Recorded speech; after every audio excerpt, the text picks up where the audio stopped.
আজকে ইউনিভার্সিটি থেকে ফেরার সময় হঠাৎ করে দেখি ঢ্যাঁড়স কিনে নিয়ে এসেছে। এখানে ফুলকপি, বাঁধাকপি, ব্রোকলি, গাজর এই সমস্ত শীতের সবজি পাওয়া গেলেও ঢ্যাঁড়স, ঝিঙে, পটল এগুলো খুব একটা পাওয়া যায় না। আমি তো দেখে ভীষণ খুশি হয়ে গেলাম। প্রায় 6 মাস পরে আজকে আমরা ঢ্যাঁড়স খাবো। থাকতে পছন্দের খাবারের তালিকায় প্রথমে পড়তো biryani, chicken momo, chicken roll এই সমস্ত। এখন বিদেশে আসার পরে পছন্দের তালিকা একেবারেই পাল্টে গেছে। বাড়ির রান্নাই আমি সব থেকে বেশি মিস করি। মায়ের হাতের ঝিঙে আলু পোস্ত, ডাল, আলু ভাজা বলতে শুরু করলে আর শেষ হবে না। যাই হোক, রান্না করে ফেললাম আলু ঢ্যাঁড়স দিয়ে চিংড়ি মাছ। দুজনের ডিনার রেডি হয়ে গেছে। আজকের ডিনারটা একদম জমে ক্ষীর।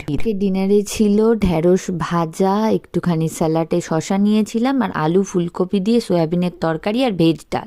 কে জিজ্ঞাসা করে জানতে পারলাম এই 15টা ঢ্যাঁড়সের দাম নিয়েছে ইন্ডিয়ান কারেন্সিতে 100 টাকা। দামের কথা ভেবে কি হবে, এখন ডিনারে কনসেন্ট্রেট